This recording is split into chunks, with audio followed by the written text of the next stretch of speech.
नमस्कार सभी साथियों का उत्कर्ष ऐप की ऑनलाइन क्लासेज में फिर से हार्दिक स्वागत व अभिनंदन है। दोस्तों अपन चर्चा कर रहे हैं राजस्थान की स्थापत्य कला के ऊपर, और राजस्थान की जो स्थापत्य कला है उसके अंतर्गत दोस्तों राजस्थान के प्रमुख दुर्गों के ऊपर चर्चा कर रहे हैं।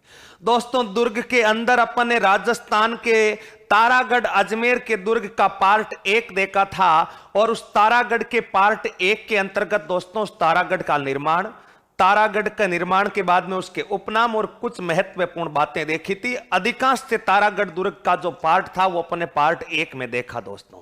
अब कुछ 5, 7, 10 महत्वपूर्ण बातें और बच जाती है वो तारागढ़ के बारे में। तो उस तारागढ़ अजमेर के बारे में दोस्तों 2, 4, 5 बातें और कर लेते हैं और उसके बाद आगे की तरफ चलते हैं। दोस्तों देखिएगा दोस्तों, तारागढ़ के बारे में और कौन सी बातें बाकी रह गई, तो ये मान लीजिए ऐसा जो गढ़ बना हुआ है, इस गढ़ का नाम है दोस्तों तारागढ़, और ये तारागढ़ अजमेर में है। इसका उपनाम क्या है? राजस्थान का हृदय कहलाता, राजस्थान का जिब्राल्टर किसने कहा? बिशप हेबर ने कहा। राजस्थान में अरावली का अरमान कहलाता, मध्य दुर्ग कहलाता। निर्माण करवाया 1113 में अजय राज ने, पृथ्वीराज सिसोदिया ने जीर्णोद्वार करवाया, और विठल दास गौड़ जो है उसने इसका दोबारा से जीर्णोद्वार करवाया। ये कुछ बातें अपन ने की थी दोस्तों।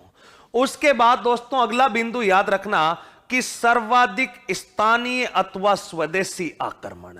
मित्रों सर्वाधिक स्थानीय अथवा स्वदेशी आक्रमण, सर्वाधिक स्थानीय अथवा स्वदेशी जो आक्रमण है वो बताओ दोस्तों कौन से दुर्ग पर होते हैं? सर्वाधिक स्थानीय अथवा जो स्वदेशी आक्रमण होते हैं दोस्तों वो तारागढ़ अजमेर पर होते हैं। राजस्थान में सबसे ज्यादा जो स्थानीय आक्रमण यानी देशी आक्रमण, अगर विदेशी आक्रमण पूछा जाए तो वो विदेशी आक्रमण कौन से किले पर होंगे? बटनेर पर होंगे, लेकिन सर्वाधिक स्थानीय आक्रमण इसी तारागढ़ पर होते हैं दोस्तों। अगला बिंदु देखिएगा इसके बारे में दोस्तों, तारागढ़ के बारे में दोस्तों, इस दुर्ग में कुल 17 बुर्ज है। बताओ कुल कितनी बुर्ज है? 17 बुर्ज। दुर्ग में कुल है 17 बुर्ज। मित्रों बुर्ज क्या होता है? एक तरीके का खंबा समझ सकते हैं दोस्तों। दुर्ग में सैनिकों के निवास में, पहले परिभाषा बता चुका हूं बुर्ज की, सैनिकों के अपने निवास स्थल यानी चौकी स्थापित की जाती है, उस स्थान को अपन बुर्ज कहते हैं। कुल 17 बुर्ज है, जिनमें से दोस्तों बुर्ज का नाम है गुंगट बुर्ज। देखिएगा बुर्ज का नाम कौन सी बुर्ज है? गुंगट बुर्ज। श्रृंगार बुर्ज। मित्रों कौन सी बुर्ज है? श्रृंगार बुर्ज। श्रृंगार बुर्ज के अलावा इमली बुर्ज। बताओ कौन सी बुर्ज है? इमली बुर्ज। ये दोस्तों कुछ अपने को बुर्ज है। तापी बुर्ज। बताओ बुर्ज का नाम कौन सी बुर्ज है? तापी बुर्ज। ये दोस्तों इस प्रकार की कुछ बुर्जों के नाम भी याद रखने हैं। आप पूछेंगे सर आपने जैसलमेर के सोनारगढ़ में 99 बुर्जें बताई, फिर भी आपने किसी भी बुर्ज का नाम याद रखने का लिए नहीं बोला। लेकिन दोस्तों ये कुछ स्पेशल नाम है। देखो गुंगट, श्रृंगार बुर्ज, इस प्रकार के जो विशिष्ट नाम होते हैं उनसे कभी कभार पेपर में प्रश्न छप जाता है। और क्या छप जाता है? इस प्रकार का छपता है कि गुंगट बुर्ज, इमली बुर्ज, श्रृंगार बुर्ज राजस्थान के किस दुर्ग की प्रमुख बुर्जें हैं। तो वो दोस्तों बुर्जें अपने इसी दुर्ग की है। वहां पर जैसलमेर में जाएंगे तो भाटी बुर्ज, जैसल बुर्ज, फतेह सिंह बुर्ज, यानी वो शासकों के नाम पर है तो आप पहचान लोगे। लेकिन कुछ विशिष्ट नाम जो आपसे होते हैं वहां से आपको प्रश्न परीक्षा में पुटअप हो जाते हैं। तो इन 3 बुर्जों के नाम दोस्तों अपने को याद रखनी है।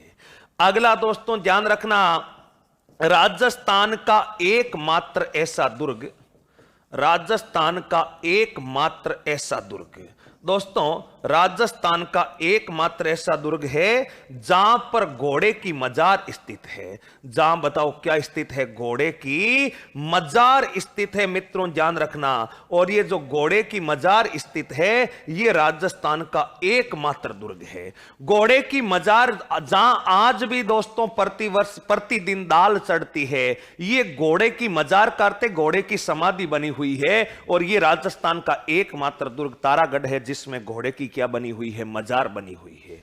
मित्रों इस दुर्ग के 3-4 प्रमुख जलाशय भी अपने को याद रखने हैं कि इस दुर्ग में कौन कौन से जलाशय हैं। दोस्तों इस दुर्ग के जलाशयों के बारे में ध्यान रखना, बड़ा साहब का जालरा, बड़ा साहब का जालरा। बताओ कौन सा जालरा? बड़ा साहब का जालरा। देखना दोस्तों बड़ा साहब का जालरा।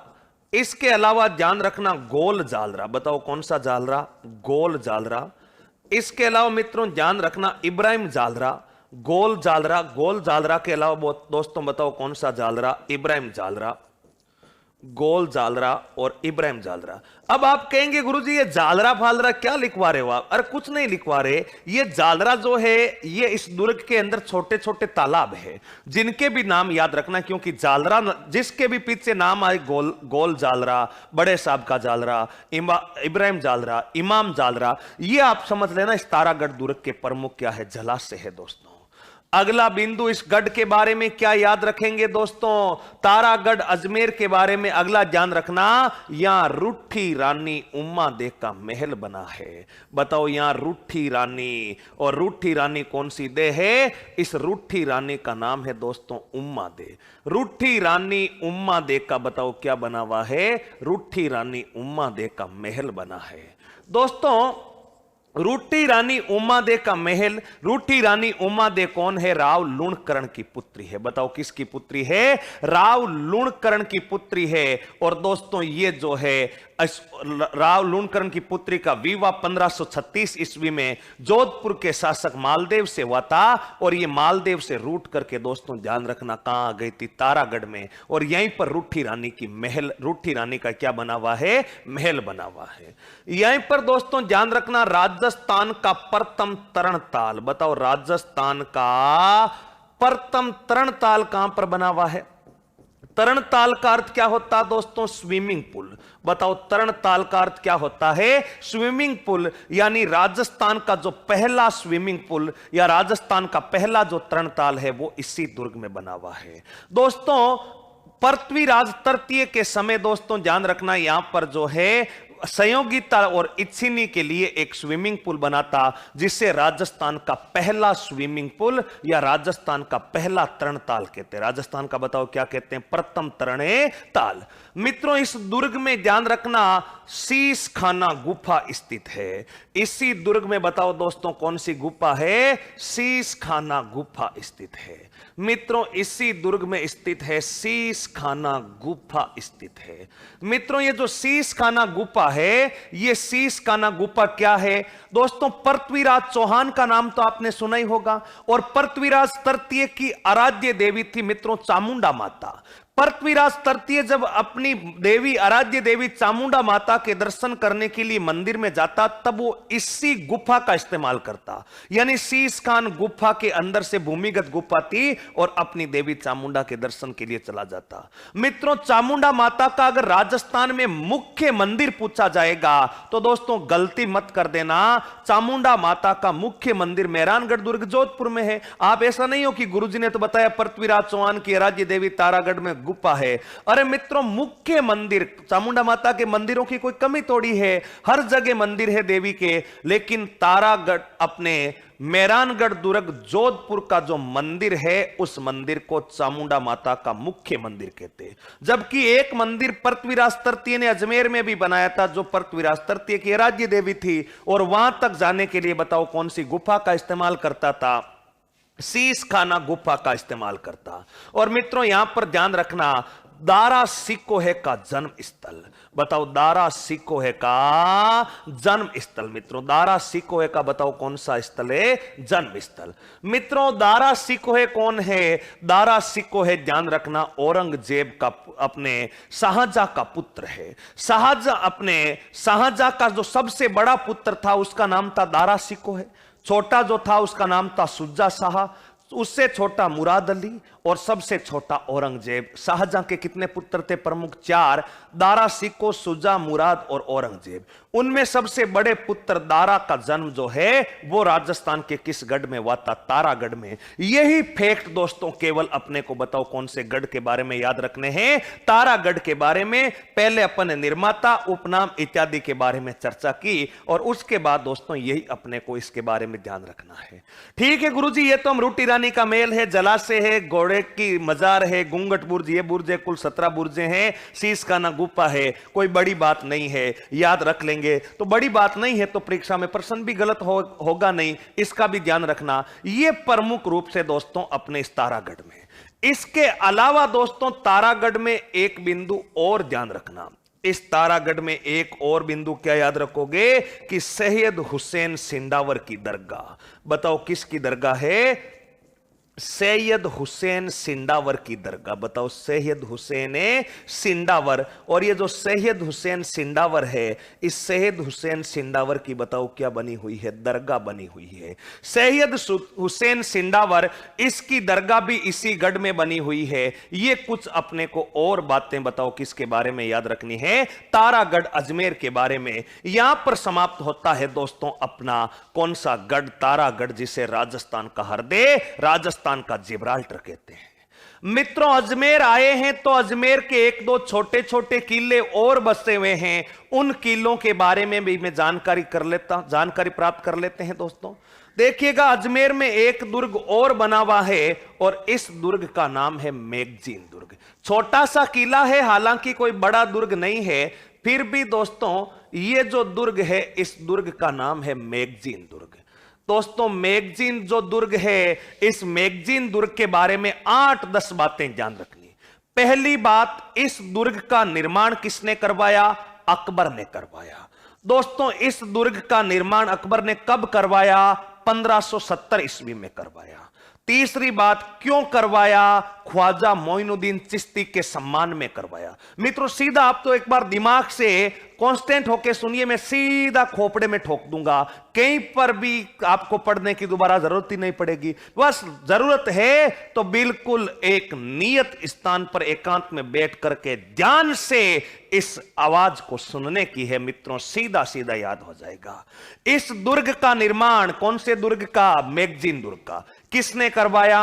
अकबर ने करवाया। कब करवाया? 1570 ईस्वी में करवाया।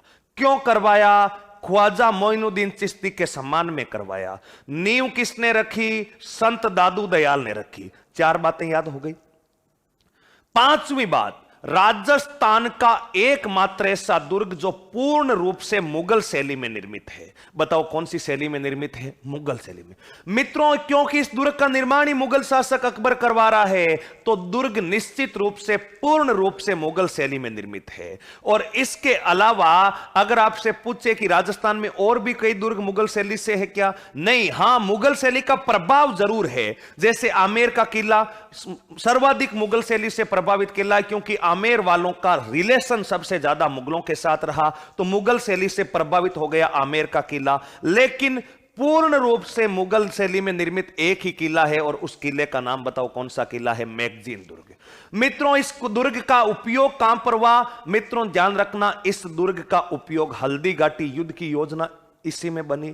मित्रों, हल्दी घाटी युद्ध की योजना के अलावा ध्यान रखना, जब सर टॉमस रो आया था, तो सर टॉमस रो ने इस दुर्ग में, जहांगीर ने सर टॉमस रो को इसी दुर्ग में बसाया था। वर्तमान में यह संग्रहालय के रूप में काम में लिया जा रहा है। इस दुर्ग का जीर्णोद्धार 1905 में लॉर्ड कर्जन के द्वारा करवाया गया। ये कुछ छोटी छोटी बातें हैं दोस्तों, जो अपने को इस मैगजीन दुर्ग के बारे में याद रखनी है। देखना, सबसे पहले अगर मैं मैगजीन दुर्ग जो है इसके साधारण परिचय के बारे में बात करूं, तो देखिए इस मैगनीज दुर्ग का निर्माता वगैरह। सबसे पहले देखना, इस दुर्ग का निर्माण किसने करवाया? तो मैगनीज दुर्ग जो है, इसका जो निर्माण करवाया जाता है दोस्तों, वो निर्माण बताओ किसके द्वारा करवाया जाता है? अकबर द्वारा। बताओ अकबर के द्वारा कब करवाया जाता है? 1570 में। 3 नवंबर 1570 ईस्वी को ही भारमल के सहयोग से नागौर दरबार का आयोजन भी अकबर ने किया था। मित्रों, इस दुर्ग का निर्माण अकबर ने करवाया। दुर्ग की श्रेणी कौन सी है? दोस्तों ध्यान रखिएगा, दुर्ग की श्रेणी है धानवन। बताओ धानवन का अर्थ क्या होता है? समतल सतह पर निर्मित जो दुर्ग होते हैं उनको धानवन कहा जाता है। तो यह बिल्कुल समतल सतह पर है। अब अगला बिंदु, अपन किसी भी दुर्ग के बारे में क्या पढ़ते हैं कि इस दुर्ग का प्रवेश द्वार कौन सा है? बताओ इस दुर्ग का कौन सा द्वार है? प्रवेश द्वार। मित्रों ध्यान रखना, इस दुर्ग का जो प्रवेश द्वार है वो प्रवेश द्वार कहलाता है जहांगीरी पोल। मित्रों बताओ कौन सा पोल है? जहांगीरी। लेकिन अगर जहांगीरी महल पूछ लिया तो दोस्तों ध्यान रखना, जो जहांगीरी महल है वो जहांगीरी महल कहां पर हो जाएगा? वो जहांगीरी महल पुष्कर अजमेर में हो जाएगा। जहांगीरी पोल है तब तक तो ठीक है, लेकिन जहांगीरी महल पूछ लिया तो पुष्कर अजमेर में हो जाएगा। ठीक है गुरुजी, जहांगीरी महल हम याद रख लेंगे, पुष्कर अजमेर में हो जाएगा। आप तो आगे बढ़ो दोस्तों। प्रवेश द्वार हो गया। प्रवेश द्वार के बाद इस दुर्ग की नींव किसके हाथों रखी गई? दोस्तों ये जो दुर्ग है, इस दुर्ग की नींव रखी गई संत दादू जी के हाथों। बताओ किसके हाथों रखी गई? संत दादू दयाल। नाम सुन रखा होगा सबने, संत दादू दयाल जी का जो जन्म था, वो संत दादू दयाल जी का जन्म 1544 के आसपास से अपने अहमदाबाद में होता है दोस्तों। और ऐसा कहते हैं कि लोधी राम नामक ब्राह्मण को अहमदाबाद के किनारे कौन सी नदी बहती है? साबरमती नदी। उस साबरमती नदी के अंदर एक बक्सा तैरता हुआ मिला और उसमें ये दादू जी मिले थे। उन दादू जी के हाथों इस नींव रखी गई थी। मित्रों दादू जी के उपदेशों से अकबर बड़ा प्रभावित था, और जब पूरे भारत का एक संत सम्मेलन हुआ था फतेहपुर सीकरी में, उस समय उस संत सम्मेलन की अध्यक्षता भी अकबर ने दादू जी के द्वारा करवाई थी। अकबर जो है दादू जी का करीबी था, दादू जी का सम्मान करता था। अगला बिंदु मित्रों ध्यान रखिएगा, यह दुर्ग जो है ख्वाजा मोइनुद्दीन चिश्ती के सम्मान में निर्मित। यह दुर्ग बताओ किसके सम्मान में निर्मित है? ख्वाजा मोइनुद्दीन चिश्ती के सम्मान में निर्मित। ख्वाजा मोइनुद्दीन चिश्ती के सम्मान में, ख्वाजा मोइनुद्दीन चिश्ती के सम्मान में निर्मित है दोस्तों। यह भी अपने को ध्यान रखना, ख्वाजा मोइनुद्दीन चिश्ती के सम्मान में निर्मित। दोस्तों देखिएगा, ख्वाजा मोइनुद्दीन चिश्ती के सम्मान में नींव दादू दयाल के हाथों। क्या इसका कोई उपनाम भी है क्या? बिल्कुल दोस्तों, इसका उपनाम है। इसको दोस्तों कहा जाता है अकबर का किला। बताओ इसी किले को बताओ कौन सा किला कहते हैं? अकबर का किला। क्यों कहा जाता है अकबर का किला? देखते हैं। इसी को कहा जाता है मैगजीन दुर्ग। मैगजीन तो लिखा हुआ ही है। इसी को कहा जाता है दौलत खाना। बताओ अकबर का कौन सा खाना? दौलत खाना। इसी को कहा जाता है अजमेर का किला। इसी को बताओ कौन सा किला? अजमेर का किला। और इसी को कहा जाता है अकबर का शस्त्रागार। बताओ अकबर का कौन सा गार है? अकबर का शस्त्रागार। मित्रों अकबर का शस्त्रागार भी बताओ कौन सा किला कहलाता है? मैगजीन का किला कहलाता है। दोस्तों इसको अकबर का किला इसलिए कहते हैं क्योंकि निर्माण अकबर ने करवाया। दौलत खाना दोस्तों अकबर जो है इसी स्थान पर अपनी धन संपदा रखता था। जब जब अजमेर आता तो अपनी दौलत को रखता था।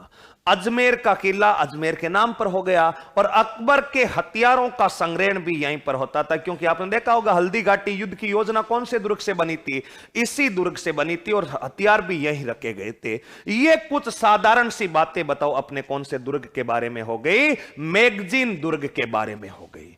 दोस्तों मैगजीन दुर्ग के बारे में ये कुछ बातें हैं। अब कुछ बातें और मैगजीन दुर्ग के बारे में याद रखनी है, और उन्हीं बातों के साथ ये छोटा सा किला समाप्त हो जाएगा। मित्रों ध्यान रखिएगा, इस मैगजीन दुर्ग के बारे में अगला बिंदु क्या याद रखना? पहला ही बिंदु याद रखना, हल्दी घाटी युद्ध की योजना। बताओ कौन से युद्ध की योजना? हल्दी घाटी युद्ध की योजना। हल्दी घाटी युद्ध की योजना इसी दुर्ग में बनी। हल्दी घाटी युद्ध की योजना इसी दुर्ग में बनी। मित्रों ध्यान रखिएगा, हल्दी घाटी जो युद्ध है किस किस के बीच हुआ था? हल्दी घाटी का युद्ध 18 जून 1576। अगर ऐसा प्रश्न पूछे किस किस के बीच हुआ? Option A Akbar Maharana Pratap, option बे महाराणा प्रताप मानसिंह प्रथम, से दे में कुछ भी लिख दे तो मित्रों मुझे उम्मीद है कि अधिकांश विद्यार्थी ऑप्शन ए करके आ जाएंगे कि अकबर और महाराणा प्रताप के बीच। अरे दोस्तों नहीं हुआ, यह युद्ध महाराणा प्रताप और मानसिंह प्रथम के बीच हुआ। अकबर का तो प्रतिनिधि बनकर आया था मानसिंह प्रथम, आमेर का राजा था दोस्तों। उस आमेर के राजा मानसिंह प्रथम तो अकबर का प्रधान सेना नायक उस युद्ध में उसका प्रतिनिधि बनकर के आया था। तो मानसिंह प्रथम एवं महाराणा प्रताप के बीच यह युद्ध लड़ा गया, जिसमें अनिर्णायक भी रहा था, कुछ इतिहासकारों की मान्यताएं हैं कि प्रताप विजय रहा था, क्योंकि अकबर जिस उद्देश्य से इस प्रताप पर आक्रमण करता है उस उद्देश्य को वो पूर्ण रूप से प्राप्त नहीं कर पाता, और कुछ इसमें अपने प्रताप की क्या बताते हैं, हार बताते हैं। तो ये अलग अलग इतिहासकारों की मान्यताएं हैं, वो हल्दी घाटी युद्ध के समय देखेंगे। तो दोस्तों ये हो गया हल्दी घाटी युद्ध की योजना इसी दुर्ग में बनी। नंबर 2 दोस्तों, जहांगीर ने सर टॉमस रॉक को, बताओ जहांगीर ने सर टॉमस रॉक को, बताओ सर टॉमस रॉक जब आए थे भारत, सर टॉमस रॉक को भारत में बसने की अनुमति, भारत में बसने की अनुमति इसी दुर्ग में दी, अनुमति इसी दुर्ग में दी, यानी इसी दुर्ग में बसाया गया, इसी दुर्ग में दी। मित्रों ध्यान रखिएगा, टॉमस रो जब आते हैं तब उसकी अनुमति भी इसी दुर्ग में दी जाती है जहांगीर के द्वारा। मित्रों अगला बिंदु क्या ध्यान रखना इसके बारे में कि 1905 ईस्वी में, 1905 ईस्वी में लॉर्ड कर्जन के द्वारा, बताओ किसके द्वारा, लॉर्ड कर्जन द्वारा, लॉर्ड कर्जन द्वारा इस दुर्ग का बताओ क्या करवाया गया, इस दुर्ग का जीर्णोद्धार करवाया गया। मित्रों लॉर्ड कर्जन के द्वारा इस दुर्ग का बताओ क्या करवाया गया, जीर्णोद्धार। लॉर्ड कर्जन का नाम तो सुना ही होगा, 1903 में इसने एक सम्मेलन भी बुलाया था, जहां पर जब मेवाड़ के महाराणा फतेह सिंह जा रहे थे तो केसरी सिंह बारठ ने लिंगल भाषा के 13 सोरठे भेजे थे, जिसको अपन चेतावनीरा चुंगटिया कहते हैं। उन चेतावनीरा चुंगटिया के समय अंग्रेजों का जो सम्मेलन बुलाया था भारतीय राजाओं का, वो लॉर्ड कर्जन ने ही बुलाया था, और 1905 में इस दुर्ग का जीर्णोद्धार करवाया था। मित्रों अगला बिंदु, राजस्थान का एकमात्र दुर्ग, राजस्थान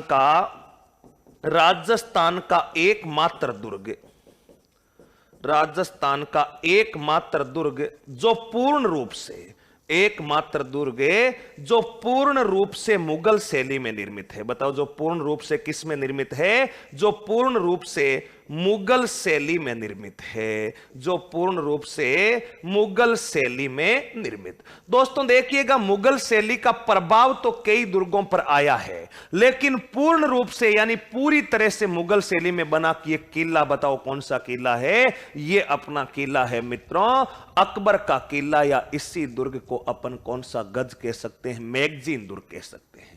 मित्रों इसी दुर्ग के बारे में आपको यह याद रखना है कि राजपूताना संग्रहालय, जो राजपूताना यानी पूरे राजस्थान में जो म्यूजियमों की स्थापना हुई थी, वो सर्वप्रथम में इसी दुर्ग में 1908 ईस्वी में मित्रों राजपूताना संग्रहालय की स्थापना होती है, जिसके प्रथम अध्यक्ष बनते हैं हीरानंद ओझा। यह सबसे महत्वपूर्ण बात इस दुर्ग के बारे में याद रखनी है। तो यहां पर लिख सकते हैं दोस्तों 1908 ईस्वी में, 1908 ईस्वी में राजपूताना संग्रहालय की स्थापना, राजपूताना संग्रहालय की स्थापना, राजपूताना संग्रहालय की स्थापना, राजपूताना संग्रहालय की स्थापना इसी दुर्ग में हुई। बताओ कौन से दुर्ग में, इसी दुर्ग में हुई।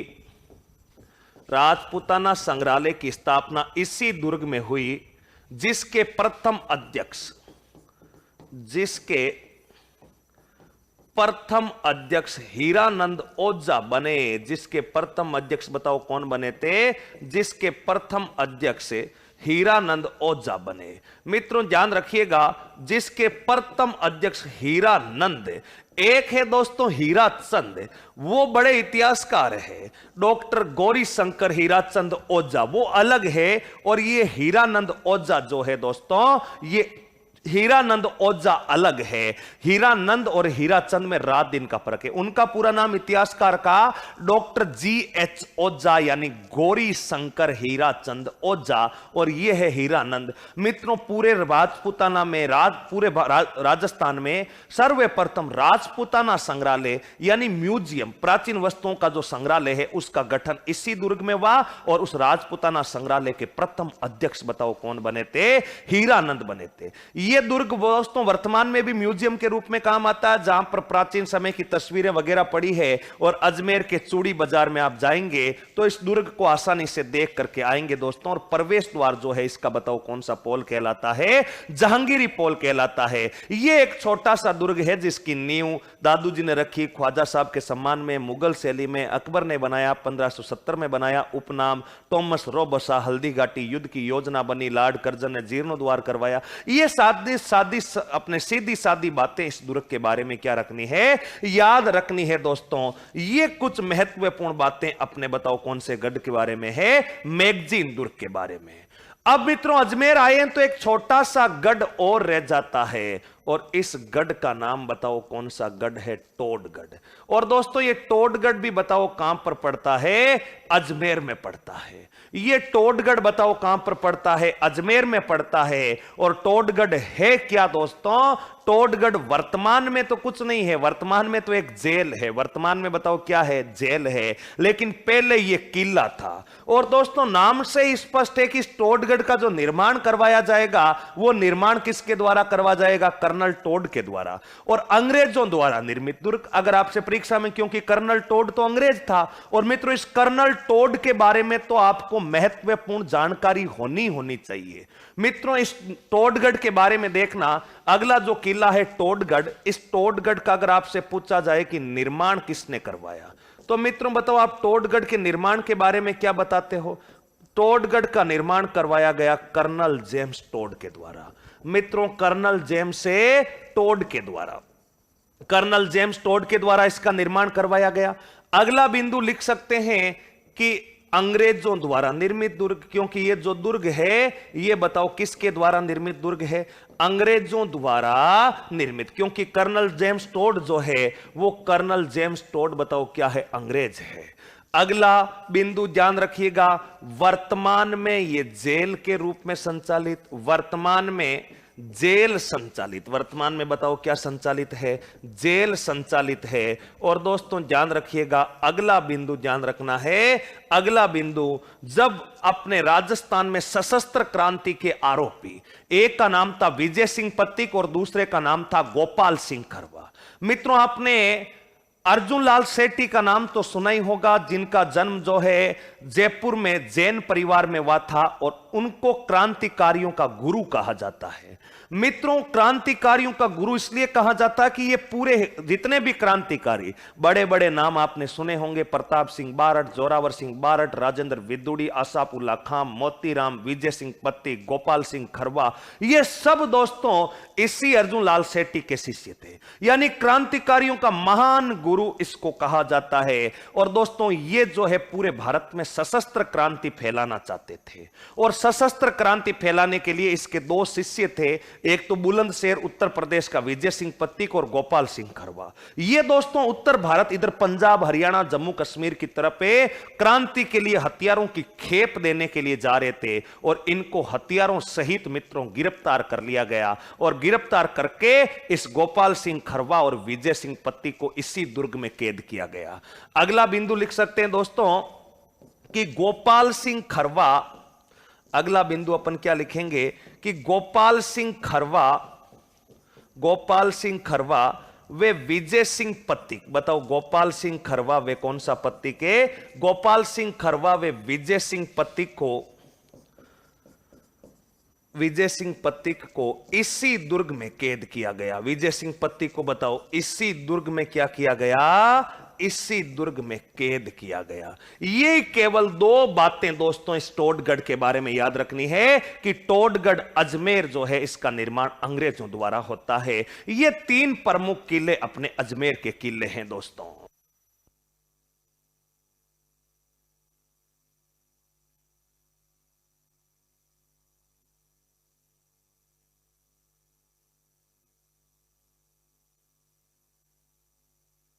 दोस्तों अपना टोडगढ़, और दोस्तों ये टोडगढ़ जो है इसका निर्माण बताओ कर्नल जेम्स टोड करवा रहा है। इस कर्नल जेम्स टोड के बारे में दोस्तों कुछ बातें अगर आप याद रखना चाहें तो रख सकते हैं कि ये जो कर्नल जेम्स टोड है, इस कर्नल जेम्स टोड को राजस्थान के इतिहास का जनक कहते हैं। बताओ, राजस्थान इतिहास का जनक। मित्रों, राजस्थान इतिहास का जनक कहलाता है कर्नल टोड। क्यों कहलाता है? क्योंकि मित्रों, यह राजस्थान के इतिहास के बारे में वैज्ञानिक जानकारी प्रस्तुत करने वाला माना जाता है। इसी कर्नल टोड को दोस्तों घोड़े वाला बाबा कहते हैं। बताओ, कर्नल जेम्स टोड को घोड़े वाला क्या कहते हैं? बाबा कहते हैं। दोस्तों, घोड़े वाला बाबा क्यों कहते हैं? क्योंकि ये राजस्थान में जहां पर भी जाता घोड़े पर सवार होकर के जाता और राजस्थानी महिलाएं इस बाबा का तिलक लगा करके स्वागत करती और कहती कि आइए बाबा, आपका स्वागत है। यानी राजस्थानी महिलाएं इनका घर गांव में तिलक लगा करके स्वागत करती। इस कारण दोस्तों इनका उपनाम हो गया, हरदम घोड़े पर बैठकर घूमने के कारण घोड़े वाला बाबा। मित्रों, इनको ने कई इनके बारे में जानकारियां हैं, जैसे इनको पृथ्वीराज रासो ग्रंथ का उद्धारक कहा जाता है और भी कई नामों से जाना जाता है। लेकिन 5 तिथियां कर्नल टोड साहब के बारे में अपने को याद रखनी है। वो 5 तिथियां कौन कौन सी है दोस्तों कर्नल टोड साहब के बारे में?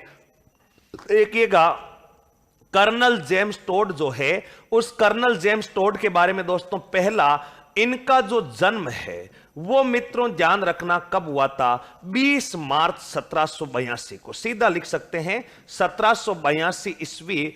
इलंगस्टीन प्रांत, और ये इलंगिस्टीन जो प्रांत है दोस्तों, ये पड़ता है इंग्लैंड में। बताओ, इलंगिस्टीन प्रांत कहां पर पड़ता है? इंग्लैंड में। मित्रों, अगर आपसे पूछा जाए कि 1782 में इनका जन्म हो गया, लेकिन पहली बार इनका भारत में आगमन कब हुआ? तो मित्रों अगली तिथि याद रखना, 1799 ईस्वी। सर्वप्रथम बंगाल में भारत आगमन। सर्वप्रथम बताओ, बंगाल में क्या हुआ था? सर्वप्रथम बंगाल में भारत आगमन। मित्रों, यानी ये सबसे पहले बंगाल में भारत आते हैं, ये भी अपने को ध्यान रखना है। इसके अलावा भी कई जानकारियां हैं, वो अपन इतिहास के समय पढ़ेंगे। जब आप इतिहास पढ़ोगे तब पढ़ोगे कि 1806 में ये सर्वप्रथम राजस्थान आए, 1813 में कर्नल की उपाधि मिली, 1818 में ये पॉलिटिकल एजेंट के रूप में नियुक्त हुए, 1822 में खराब स्वास्थ्य का हवाला देकर वापस इंग्लैंड लौट गए और वापस इंग्लैंड जाते समय मानमोरी शिलालेख लेकर गए थे, लेकिन जहाज में भार इत्यादि हो जाने के कारण इस शिलालेख को समुद्र में फेंक दिया और 1835 ईस्वी में कौन से वासी हो गए थे? स्वर्गवासी हो गए थे। ऐसे अपने राजस्थान इतिहास के जनक थे कर्नल टोड। तो यह है दोस्तों अपना राजस्थान में कर्नल जेम्स टोड का द्वारा निर्मित टोडगढ़। ये दोस्तों 3 प्रमुख अजमेर के किले थे, तारागढ़, मैगजीन दुर्ग और टोडगढ़। वैसे गुंदोला छोटे छोटे और है, रूपनगढ़ वगैरह, उनको छोड़िएगा। ये 3 प्रमुख दुर्ग राजस्थान में। देखिएगा दोस्तों, राजस्थान में कुल दुर्गों की संख्या है 256। अपन अगर पूरे 256 पढ़ेंगे तो 5-7 साल दुर्ग ही पढ़ते रहेंगे, लेकिन जो दुर्ग का कानूनी कायदा होता है वो 6 दुर्ग पढ़ने का होता है। कौन कौन से 6 दुर्ग? गाजर, चिक्कू, आम, यानी गागरोन, जैसलमेर, रणथंभौर, चित्तौड़गढ़, कुंभलगढ़ और आमेर। क्योंकि इन 6 दुर्गों को यूनेस्को ने 2013 में विश्व विरासत में संरक्षित किया है, विश्व विरासत में शामिल किया है। इन 6 दुर्गों को पढ़ना चाहिए, लेकिन फिर भी अपन 15-20 जो महत्वपूर्ण दुर्ग है उनको पढ़ते हैं। तो देखना दोस्तों, अपन ने गाजर, चिक्कू, आम जो लिखा था उसमें गा का अर्थ होता गागरोन नहीं पढ़ा, जे का अर्थ होता जैसलमेर नहीं पढ़ा, रे का अर्थ जैसलमेर पढ़ लिया, रे का अर्थ होता रणथंभौर, यानी रणथंभौर नहीं पढ़ा, गागरोन भी नहीं पढ़ा, रणथंभौर भी नहीं पढ़ता, चित्तौड़गढ़ पढ़ लिया, कुंभलगढ़ पढ़ लिया, और इसके अलावा आम यानी आमेर नहीं पढ़ा। 3 पढ़ लिए अपने जैसलमेर, चित्तौड़गढ़ और कुंभलगढ़। अब यूनेस्को की विश्व विरासत के 3 दुर्ग और बाकी रह जाते हैं। एक का नाम है गागरोन, एक का नाम है रणथंभौर और एक का नाम मित्रों बताओ क्या है? एक का नाम जो है अपना आमेर। ये 3 दुर्ग बच जाते हैं। तो अगला जो दुर्ग है दोस्तों, उस दुर्ग की अपन शुरुआत करते हैं। बताओ अगला जो किला है उस दुर्ग का नाम बताओ कौन सा दुर्ग है? गागरोन दुर्ग। मित्रों अगला जो दुर्ग है उस दुर्ग का नाम है गागरोन दुर्ग। और बताओ ये गागरोन का जो किला है, ये गागरोन का किला कहां पर पड़ता है? झालावाड़ में पड़ता है। गागरोन का दुर्ग जो है, ये गागरोन का दुर्ग मित्रों कहां पर है? झालावाड़ में है। देखिएगा, गागरोन के दुर्ग के बारे में क्या बातें अपने को याद रखनी है। सबसे पहले तो दोस्तों इस दुर्ग के निर्माता के बारे में बातें करते हैं और उसके बाद इस दुर्ग की कुछ साधारण सी बातों के बारे में क्या करते हैं, जानकारी करते हैं। दोस्तों ये हो गया अपना गागरोन दुर्ग। अगर सबसे पहले आपको पूछा जाए कि इस दुर्ग का निर्माण किसने करवाया, तो मित्रों आप बताओगे कि इस दुर्ग का जो निर्माण है वो 1195 ईस्वी में 1195 ईस्वी में डोडा वंश के परमार शासक, डोडा वंश के परमार शासक, बताओ डोडा वंश के कौन से शासक है, परमार शासक बिज्जल देव ने करवाया। बताओ परमार शासक किसने करवाया था, बिज्जल देव ने। मित्रों पहला बिंदु अपने को यह पता होना चाहिए कि बिज्जल देव ने करवाया। अब देखना दूसरा बिंदु, इस दुर्ग का प्रवेश द्वार कौन सा है, क्योंकि अपन हर दुर्ग का प्रवेश द्वार पढ़ते हैं। तो दोस्तों ये जो गागरोन का किला है, इस गागरोन के किले का बताओ प्रवेश द्वार कौन सा है। गागरोन दुर्ग का दोस्तों जो प्रवेश द्वार माना जाता है, उस प्रवेश द्वार का नाम है बुलंद दरवाजा। बताओ गागरोन दुर्ग का जो प्रवेश द्वार है, इस प्रवेश द्वार का नाम कौन सा दरवाजा है, बुलंद दरवाजा। और ये बुलंद जो दरवाजा है दोस्तों ध्यान रखना, औरंगजेब ने बनवाया। बताओ बुलंद दरवाजा किसने बनाया था, औरंगजेब द्वारा निर्मित, औरंगजेब द्वारा निर्मित। बताओ कौन सी जेब द्वारा, औरंगजेब द्वारा निर्मित। दोस्तों यहां तक पहली बातें साधारण साधारण बातें हैं, निर्माण बिज्जल देव ने करवाया और प्रवेश द्वार हो गया। अब दोस्तों अपन किसी भी दुर्ग को पढ़ते हैं तो मैंने कहा कि अपना सिद्धांत होना चाहिए, और जो इंसान अपने जीवन में सिद्धांत को अपना लेगा कभी भी निराश नहीं हो सकता, कभी भी हताश नहीं हो सकता। और आप देख रहे हैं अपन अपने सिद्धांत पे चल रहे हैं। मैंने कहा कि दुर्ग से 5 प्रकार के मोटे प्रश्न बनते हैं। पहला निर्माता, दूसरा श्रेणी, तीसरा प्रवेश द्वार, कौन सी पहाड़ी पर स्थित है, और उपनाम। ये 500 अपन हर दुर्ग में पढ़ते आ रहे हैं, और ये 500 बिंदुओं के बाद भी अपन 20-20, 30-30, 50-50 बिंदु और दुर्गों से जितने भी प्रकार के दुर्गों की जानकारी है पूरी खोलकर आपके सामने दिखाई जा रही है। मित्रों दुर्गों के चित्र भी आपके सामने प्रदर्शित किए जाएंगे, आपको चिंतित नहीं होना है। कुछ दुर्गों के चित्र भी मैंने आपके सामने प्रदर्शित किए हैं, लेकिन चित्र से दोस्तों ज्यादा कुछ फर्क नहीं पड़ता, क्योंकि देसी देसी होता है। आपको पता है कि ट्रैक्टर मेसी और गी देसी, बताओ गी देसी और ट्रैक्टर मेसी, इनका कोई मुकाबला नहीं है। इसलिए बिना चित्र एक बार पढ़ते हैं, उसके बाद चित्रों सहित भी आपको व्याख्या बताई जाएगी।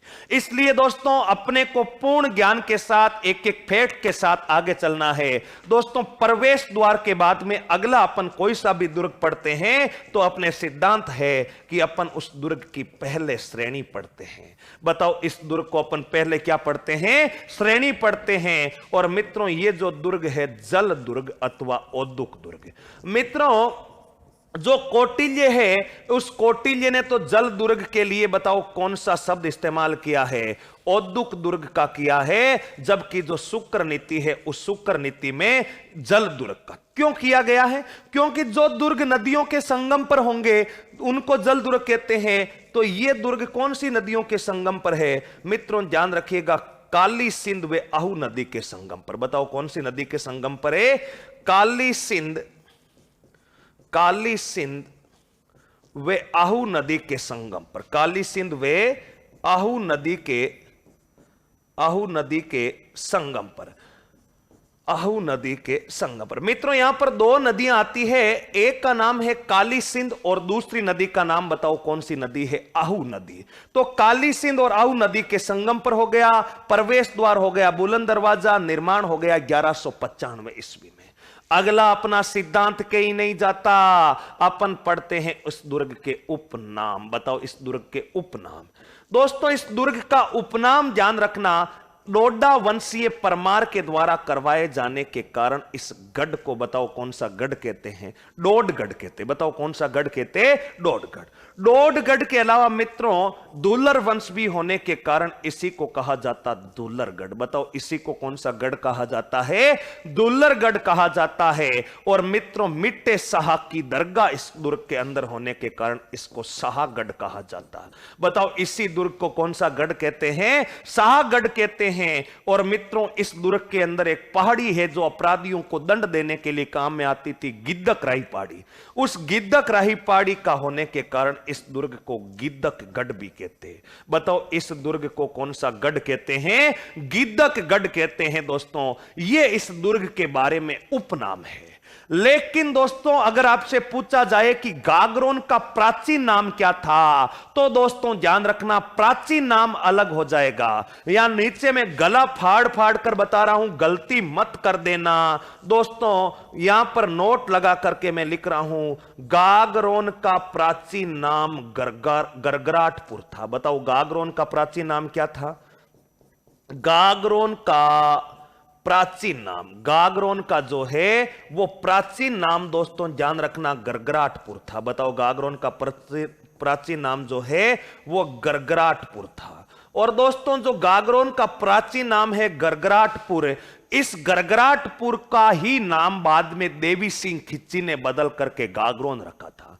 दोस्तों परीक्षा में परीक्षक आपसे 100% गलती करवा सकता है। वो प्रश्न किस प्रकार का पूछेगा? वो पूछेगा उपरोक्त में से गागरोन के उपनाम है। दोस्तों उपरोक्त में से गागरोन का उपनाम नहीं है, या वो सीधा पूछ लेगा उपरोक्त में से गागरोन का प्राचीन नाम है। प्रश्न क्या आया कि उपरोक्त में से गागरोन का प्राचीन नाम है। ऑप्शन ए में वो लिखता है डोडगढ़, ऑप्शन बी में लिखता है दुल्लरगढ़, ऑप्शन सी में वो लिखता है गरगराटपुर, और ऑप्शन डी में लिखता है उपरोक्त सभी। अरे मित्रों, अपने को जैसे ही उपरोक्त सभी दिखा, आप टूट करके पड़ेंगे उपरोक्त सभी पर। ऐसा नहीं करना है दोस्तों। उपनाम है डोडगढ़ और दुल्लरगढ़, प्राचीन नाम नहीं है, यह ध्यान रखना है। प्राचीन नाम अलग होता है, उपनाम अलग होता है। ध्यान रखना, प्राचीन नाम अलग होता है, उपनाम अलग होता है। प्राचीन नाम जो होता है आपके बचपन का नाम अलग हो सकता है, और आपको कोई किसी और नामों से पुकार सकता है। तो प्राचीन नाम पूछेगा तो गरगराटपुर है, और उपनाम पूछेगा तो डोडगढ़ अथवा दुल्लरगढ़। बताओ कौन सा हो जाएगा? डोडगढ़ अथवा दुल्लरगढ़ हो जाएगा। दोस्तों ये कुछ साधारण बातें बताओ कौन से दुर्ग के बारे में याद रखनी है? गागरोन दुर्ग के बारे में दोस्तों याद रखनी है। अब आगे बढ़ते हैं।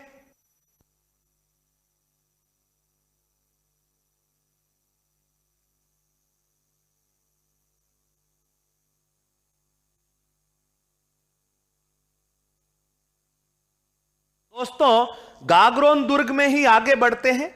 अब आपने साधारण परिचय पढ़ लिया, तो साधारण परिचय पढ़ने के बाद गागरोन दुर्ग में आगे चलते हैं। गागरोन में आप कहेंगे आगे चल के क्या करेंगे गुरुजी? क्या क्यों नहीं करेंगे? अपने को सरकारी नौकरी पानी है तो गागरोन का डीएनए टेस्ट तो करना ही पड़ेगा। बताओ गागरोन का कौन सा टेस्ट करना पड़ेगा? डीएनए टेस्ट करना पड़ेगा।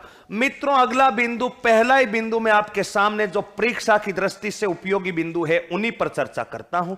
और भी जितने भी प्रकार के प्रश्न इधर उधर रप्पा दप्पा ऊपर नीचे दाएं बाएं जितने भी बनते हैं उन सभी पर आपका इन बिंदुओं को पढ़ेंगे तो प्रश्न आपका आसानी से सॉल्व हो जाएगा। दोस्तों गागरोन नामकरण किसने किया? पहले नाम क्या था? गरगराटपुर। गागरोन नाम किसने किया? ध्यान रखना, देवी सिंह खिच्ची ने। दोस्तों अगला बिंदु, इसका नामकरण गागरोन, इसका नामकरण गागरोन, इसका नामकरण गागरोन देवी सिंह खिच्ची ने किया। बताओ गागरोन किसने किया था? देवी सिंह खिच्ची ने। इसका नामकरण गागरोन दोस्तों ध्यान रखना देवी सिंह खिच्ची ने किया। देवी सिंह खिच्ची ने किया। ठीक है दोस्तों, क्योंकि यहां पर आपको पता है कि जो शासन था वो खिच्ची राजवंश का था, इसी कारण मित्रों इसका नामकरण देवी सिंह खिच्ची ने किया। मित्रों अगला ध्यान रखना, गागरोन दुर्ग के तोते प्रसिद्ध। बताओ गागरोन दुर्ग के तोते प्रसिद्ध। मित्रों गागरोन नस्ल के या गागरोन दुर्ग में हीरामन जाति के तोते निवास करते हैं। ध्यान रखना, हीरामन जाति के क्या निवास करते हैं? हीरामन जाति के तोते निवास करते हैं। दोस्तों हीरामन जाति के तोते का अर्थ क्या हुआ दोस्तों? हीरामन तोता जो होता है वो सबसे समझदार तोता माना जाता है। रानी पद्मिनी की सुंदरता का उल्लेख भी बताओ कौन सी जाति के तोते ने किया था? हीरामन जाति के तोते ने किया था। यानी हीरामन जाति का तोता सबसे समझदार तोता माना जाता है। इस बात को भी थोड़ा सा ध्यान रखिएगा। अब हीरामन जाति का तोता निवास करता है, यानी अगर पूछ ले कि तोतों के लिए प्रसिद्ध किला कौन सा है, तो आप बताएंगे दोस्तों गागरोन दुर्ग। अगला बिंदु दोस्तों, इस दुर्ग में मधुसूदन मंदिर, एक ही मंदिर है, ध्यान रखना, उस मंदिर का नाम है मधुसूदन मंदिर स्थित है। मधुसूदन मंदिर स्थित है। और दोस्तों ये मधुसूदन मंदिर ध्यान रखना किसने बनाया था? ये बनाने वाले का नाम था दुर्जन साल। बताओ बनाने वाले का नाम कौन सा साल था? दुर्जन साल के द्वारा यहां पर एक मंदिर बनाया जाता है। एकमात्र मंदिर जो है ये मधुसूदन मंदिर है दोस्तों, ध्यान रखिएगा। अगला बिंदु दोस्तों, अगला क्या याद रखेंगे? अगला याद रखेंगे मित्रों हमामुद्दीन की दरगाह। हमामुद्दीन की दरगाह मित्रों, हमामुद्दीन की दरगाह, जबकि हमीदुद्दीन की दरगाह बताओ कहां पर है? हमीदुद्दीन की दरगाह, हमीदुद्दीन जो काजी अपने साका के थे, हमीदुद्दीन नागौरी, उसकी मजार तो नागौर में है। जबकि हमामुद्दीन की दरगाह बताओ कहां पर है? हमामुद्दीन की दरगाह यहां पर है। एक जो हमामुद्दीन जो अपना हमीदुद्दीन है वो दोस्तों ध्यान रखना सन्यासियों का सुल्तान कहलाता है, वो सांबर में है एक, और ये है हमामुद्दीन की दरगाह। ये भी अपने को थोड़ा सा ध्यान में रखना है। अगला बिंदु मिट्टे शाह की दरगाह, बताओ कौन से शाह की दरगाह? मिट्टे शाह की दरगाह। मित्रों मिट्टे शाह की दरगाह बताओ कहां पर है? मिट्टे शाह की दरगाह इसी स्थान पर है, गागरोन दुर्ग झालावाड़ में। दो प्रमुख मंदिर हो गए, दो प्रमुख दरगाहें हो गई इस दुर्ग के अंदर। मित्रों इसके अंदर महल कौन कौन से हैं? ध्यान रखना इस दुर्ग के अंदर महल कौन कौन से हैं? तो 4-5 प्रमुख महल है दोस्तों। एक महल है जिसका नाम है अचल दास के महल। बताओ इस दुर्ग के अंदर जो महल बने हैं उन महलों में एक महल है जिसका नाम है अचल दास के महल। एक महल है जिसका नाम है दोस्तों दीवान एक खास। बताओ महल का नाम क्या है? दीवान एक खास। मित्रों एक महल है जिनका नाम है सरपट महल। बताओ महल का नाम कौन सा महल है? इस महल के अंदर दोस्तों सरपट महल। इसके अलावा दोस्तों इस महल के अंदर बना हुआ है रंग महल, और इस महल के अंदर बना हुआ है दोस्तों खिचिया महल। बताओ महल का नाम कौन सा महल है? खिचिया। ये छोटे छोटे कुछ 5-7 दोस्तों इस दुर्ग के अंदर महल बने हुए हैं। उन महलों के बारे में भी अपने को अच्छी जानकारी होनी चाहिए कि महल कौन से हैं। अचल दास महल, दीवान एक खास, सरपट महल, रंग महल और खिचिया महल, ये प्रमुख रूप से इस दुर्ग के अंदर दोस्तों क्या बने हुए हैं? महल बने हुए हैं। अब दोस्तों महल हो गए तो इसके अंदर दोस्तों ध्यान रखना गागरोन में संत पिप्पा की जन्म स्थली है। बताओ संत पिप्पा की क्या है? जन्म स्थली। मित्रों संत पिप्पा की जन्म स्थली वे छत्री, संत पिप्पा की जन्म स्थली भी है और जन्म स्थली के साथ साथ दोस्तों छत्री भी है। संत पिप्पा की जन्म स्थली एवं छत्री। दोस्तों ये पिप्पा कौन है ये ध्यान रखना। संत पिप्पा की छत्री कौन से दुर्ग में स्थित है? इसी दुर्ग में। छत्री गागरोन दुर्ग में स्थित, गागरोन दुर्ग में स्थित। ठीक है गागरोन दुर्ग में स्थित हो गई। अब ये पिप्पा है कौन? दोस्तों पिप्पा के बचपन का नाम था प्रताप सिंह, और ये प्रताप सिंह मित्रों राजस्थान में निर्गुण भक्ति परंपरा का जनक माना जाता है। ध्यान रखना कौन सी भक्ति परंपरा का? निर्गुण। दोस्तों खुद भी प्रेम रस पीता, दूसरों को भी पिलाता, यानी खुद भी पीने और दूसरों को भी पिलाने के कारण पी और पा यानी क्या बन गया? पिप्पा बन गया। क्या बन गया? संत पिप्पा बन गया। और इस पिप्पा का जन्म यहीं पर हुआ था। मित्रों ये अपनी रानी सीता के कहने पर राज कार्य को छोड़कर के काशी चले जाते हैं, जहां पर ये शिक्षा प्राप्त करके आते हैं और वो संत बन जाते हैं। फिर मित्रों इन्होंने राय संसार की मोह माया को त्याग कर दिया और समदड़ी बाड़मेर में जाकर के दर्जी का व्यवसाय करते हुए अपनी आजीविका बिताई। दर्जी के व्यवसाय से जो कुछ मिल जाता गरीबों की सेवा में लगा देते और अपना पूरा जीवन दर्जी का व्यवसाय करते हुए निकाल दिया। इस कारण संत पीपा को दर्जी समुदाय का आराध्य देव भी कहा जाता है। दूसरा मित्रों, अगर इनका मंदिर पूछ ले तो दोस्तों ध्यान रखना, समदड़ी बाड़मेर में है, जहां प्रति वर्ष जो है चैत्र पूर्णिमा के दिन इनका मेला भरता है। बताओ संत पीपा का क्या भरता है? मेला भरता है। लेकिन ध्यान रखिए दोस्तों, यहां पर संत पीपा की छतरी कहां पर है? गागरोन में। अगर आपसे पूछा जाए कि संत पीपा का मंदिर कहां पर है, तो दोस्तों आप क्या बताएंगे कि संत पीपा का जो मंदिर बना हुआ है वो संत पीपा का मंदिर दोस्तों ध्यान रखना समदड़ी, और समदड़ी बताओ कहां पर है? बाड़मेर में। संत पीपा का जो मंदिर है वो समदड़ी बाड़मेर। दोस्तों ठीक है, समदड़ी बाड़मेर में हो गया। अगर आपसे पूछा जाए कि संत पीपा की गुफा कहां पर है, संत पीपा की गुफा, तो दोस्तों आप क्या बताएंगे संत पीपा की गुफा के बारे में? संत पीपा की गुफा दोस्तों ध्यान रखना टोडा राय सिंह गांव में। बताओ कौन से गांव में है? टोडा राय सिंह। और ये टोडा राय सिंह गांव वर्तमान में बताओ कहां पर है? टोंक में। यानी पीपा के बारे में 3 प्रमुख जानकारियां प्राप्त हुई है। पीपा के बारे में 3 जानकारियां क्या मिली है कि जन्म स्थली तो है गागरोन, इसके अलावा जन्म स्थली के अलावा मित्रों ध्यान रखना इनका मंदिर है समदड़ी बाड़मेर में, और गुफा कहां पर है? टोडा राय सिंह गांव टोंक, जहां इनका निर्वाण होता है। ये कुछ बातें अपने को इस दुर्ग के बारे में याद रखनी दोस्तों। एक तो इसका नामकरण गागरोन देवी सिंह खिची ने किया। दूसरा, गागरोन दुर्ग में हीरामन जाति के तोते। यहां पर कौन कौन से महल है? मधुसूदन मंदिर है, हमीदुद्दीन नागौरी की दरगाह है, अचलदास की खिच्ची है। मित्रों इसी दुर्ग के अंदर एक पहाड़ी है और उस पहाड़ी का नाम है गिद्धक राई की पहाड़ी। बताओ इसी दुर्ग के अंदर कौन सी पहाड़ी है? गिद्धक राही पहाड़ी। और मित्रों ये जो गिद्धक राही पहाड़ी है, इस गिद्धक राई पहाड़ी का काम क्या था? गिद्धक राई पहाड़ी से दोस्तों ध्यान रखना जो भी अपराधी अपराध करता था, एक यंत्र था, उससे इसको नीचे धक्का देकर गिरा दिया जाता और उसकी मृत्यु हो जाती। यानी अपराधियों को दंड देने के लिए दोस्तों, अपराधियों को दंड देने के लिए कौन सी पहाड़ी काम में ली जाती? अपराधियों को सजा देने हेतु। यानी जो भी अपराधी होता उसको सजा देने के लिए इस दुर्ग में बताओ कौन सी पहाड़ी का काम में लिया जाता?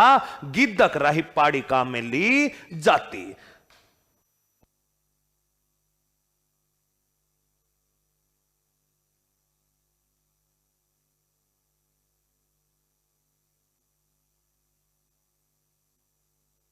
देखिएगा दोस्तों, अब जो है ये तो इस दुर्ग के प्रमुख क्या है?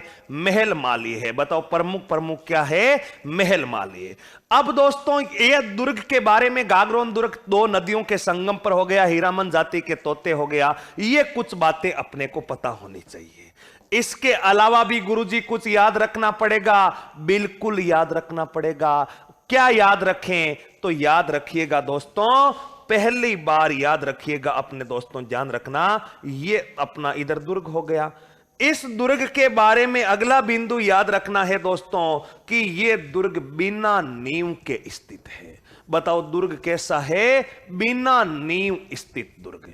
मित्रों इस दुर्ग के कोई नींव नहीं है, या ना बिना नींव का जो दुर्ग है वो बिना नींव का दुर्ग। बताओ कौन सा दुर्ग है? गागरोन का दुर्ग है। दूसरा मित्रों, इस दुर्ग का तीरा परकोटा है। बताओ इस दुर्ग का जो है परकोटा कैसा है? तीरा परकोटा। मित्रों तीरा परकोटे का अर्थ क्या होता है? ऐसा दुर्ग जिसके चारों तरफ एक परकोटा हो तो एकल परकोटा, 2 परकोटा हो तो दोहरा परकोटा, और 3 दीवारें हो चारों तरफ तो परकोटा कितना? तीरा। यानी एक तो दुर्ग की नींव नहीं है, सीधा जमीन से उठाकर बनाया गया है, और दूसरा मित्रों ध्यान रखिएगा, दूसरा जो है वो इस दुर्ग का जो परकोटा है तीरा, और ये दुर्ग 2 शाखों के लिए प्रसिद्ध है। बताओ ये दुर्ग कितने शाखों के लिए प्रसिद्ध है? 2। या दोस्तों इस दुर्ग का परिवर्तित नाम भी था, वो भी लिख लेना। इस दुर्ग का परिवर्तित जो नाम था दोस्तों, वो परिवर्तित नाम था मुस्ताफाबाद। बताओ परिवर्तित जो नाम है वो परिवर्तित नाम कौन सा बाद था? मुस्ताफाबाद। मित्रों परिवर्तित नाम था मुस्ताफाबाद। और ये मुस्ताफाबाद इस दुर्ग का नाम रखने वाला कौन था? मुस्ताफाबाद इस दुर्ग का नामकरण किया था 1444 ईस्वी में, जब इस दुर्ग पर मित्रों महमूद खिलजी का आक्रमण होता है। महमूद खिलजी प्रथम जो है वो अब आक्रमण करके इस दुर्ग का नाम बताओ कौन सा बाद कर देते हैं? मोहम्मद। यहां पर लिख सकते हैं कि ध्यान रखिएगा, इस दुर्ग का परिवर्तित नाम मुस्ताफाबाद है। यह नामकरण जो है मोहम्मद खिलजी ने किया। यह नामकरण महमूद खिलजी प्रथम ने किया। महमूद खिलजी प्रथम ने किया। अलाउद्दीन खिलजी नहीं है, महमूद खिलजी प्रथम ने किया। यानी जब 1444 ईस्वी में यहां का शासक होता है पल्लन सिंह, उस पल्लन सिंह के ऊपर जब आक्रमण होता है तो मित्रों आक्रमण के समय इस दुर्ग पर अधिकार करके इस दुर्ग का नाम बदल करके मुस्ताफाबाद हो जाता। मित्रों राजस्थान में कई दुर्गों के नाम बदले। चित्तौड़गढ़ का नाम खिजराबाद हुआ, सिवाना का खेराबाद हुआ, जालोर का जलालाबाद हुआ, आमेर का मोमिनाबाद हुआ, उदयपुर का मोहम्मद नगर हुआ। उसी प्रकार मित्रों इसी झालावाड़ यानी गागरोन का जो किला है, इस दुर्ग का नाम भी बताओ कौन सा बाद हो जाता है? मुस्ताफाबाद हो जाता है। और मुस्ताफाबाद करने वाले व्यक्ति का नाम क्या है? महमूद खिलजी प्रथम है। बताओ महमूद खिलजी प्रथम। अब दोस्तों गागरोन जो दुर्ग है, इस गागरोन दुर्ग में ध्यान रखना, यह दुर्ग जो है 2.5 शाकों के लिए प्रसिद्ध है। और यह दुर्ग जो है 2 शाकों के लिए प्रसिद्ध है। और ये 2 शाकों की जानकारी अगर आपसे पूछे कि कहां से मिलती है, तो मित्रों एक ग्रंथ है जिसका नाम है अचलदासरी वचनिका। और अचलदासरी वचनिका लिखने वाले व्यक्ति का नाम क्या है? शिवदास गार्डन। अचलदासरी वचनिका जो शिवदास गार्डन ने लिखी थी, उस शिवदास गार्डन के ग्रंथ के अनुसार 2 शाखे यहां पर होते हैं। पहला 1423 में और दूसरा 1444 में। तो अगला बिंदु लिख सकते हैं शिवदास गार्डन द्वारा लिखित शिवदास गार्डन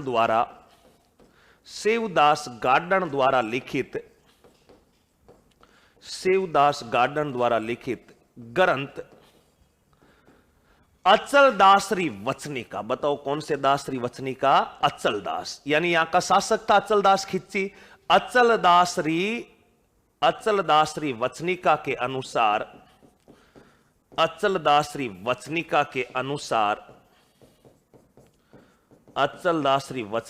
अनुसार इस दुर्ग में 2 शाखे वे। बताओ इस दुर्ग में कितने शाखे वे?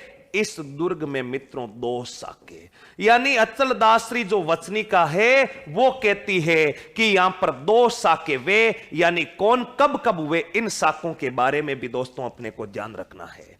दोस्तों प्रथम शाखा ध्यान रखना, प्रथम जो शाखा है, ये प्रथम शाखा दोस्तों होता 1423 ईस्वी में। बताओ कौन सी ईस्वी में? 1423 में। इस समय जो गागरोन का शासक था, इस गागरोन शासक का नाम था अचलदास। बताओ गागरोन शासक का नाम क्या था? गागरोन शासक का नाम दोस्तों था अचलदास। और अगर आपसे पूछा जाए कि दूसरा शाखा कब हुआ, तो मित्रों ध्यान रखना दूसरा शाखा हुआ था 1444 ईस्वी में। बताओ दूसरा जो शाखा है, ये दूसरा शाखा मित्रों कब होता? 1444 ईस्वी में। और इस समय अगर आपसे पूछा जाए कि गागरोन का शासक कौन था, तो मित्रों गागरोन का जो शासक था इसी अचलदास का पुत्र था और उस पुत्र का नाम था पलहनसी। बताओ पुत्र का नाम क्या था? पलहनसी। पलहनसी दूसरे शाके के समय शासक था और प्रथम शाके के समय शासक कौन था? अचलदास। एक बार गुजरात के मोहम्मद शाह बेगड़ा ने आक्रमण किया, तो दूसरी बार मित्रों ध्यान रखना महमूद खिलजी प्रथम ने किया। यानी आक्रमण एक बार तो गुजरात के मोहम्मद शाह बेगड़ा ने और दूसरी बार बताओ किसने किया था? महमूद खिलजी द्वितीय ने किया था। यह था दोस्तों अपने गागरोन दुर्ग का प्रमुख शाखा और गागरोन दुर्ग की प्रमुख और ऐतिहासिक जानकारी। मित्रों यहां पर समाप्त होता है बताओ अपना कौन सा किला? गागरोन का किला। दोबारा से देख ले, गागरोन दुर्ग झालावाड़ में है, जल दुर्ग है, काली सिंध अऊ नदी के संगम पर है, डोडा वंश के शासक है, बिजल देव द्वारा निर्मित होने के कारण, डोडा वंश के द्वारा निर्मित होने के कारण इसको डोडगढ़, दुल्लरगढ़, गिद्दक रायपाड़ी होने के कारण गिद्दकगढ़ भी कहा जाता है। दोस्तों नेक्स्ट है, इस गागरोन का प्राचीन नाम कौन सा पुर था? गरगराटपुर था। इसके बाद अपन ने देखा संत पीपा की जन्मस्थली है, इसका नामकरण गागरोन देवी सिंह ने किया। महल देख के हमामुद्दीन की दरगाह, मधुसूदन का मंदिर, हीरामन जाति का तोता, गिद्दक राय पहाड़ी, ऐसे प्रमुख दर्शनीय स्थल है। और यहां पर दोस्तों शिवदास गार्डन के अनुसार बताओ कितने साके वे थे? 2 साके वे थे, 1423 और 44। 23 के समय अचलदास, महमूद शाह बेगड़ा पहली बार आक्रमण, दूसरी बार महमूद खिलजी। और महमूद खिलजी प्रथम जो है दोस्तों इस दुर्ग को जीत करके इसका नाम बदलकर कौन सा बाद कर देता है? मुस्ताफाबाद कर देता। दोस्तों यह भी अपने को ध्यान रखना, मुस्ताफाबाद हो गया। इसके बाद दोस्तों ध्यान रखना, इस दुर्ग का तीरा परकोटा है और यह दुर्ग बिना नींव का दुर्ग है। यह दुर्ग भी यूनेस्को द्वारा विश्व विरासत में, जो काली सिंध और आहू नदी के संगम पर स्थित है, ऐसा दुर्ग है गागरोन। यहां पर समाप्त होता है दोस्तों अपना गागरोन दुर्ग। All the best, thanks, Ram Ram.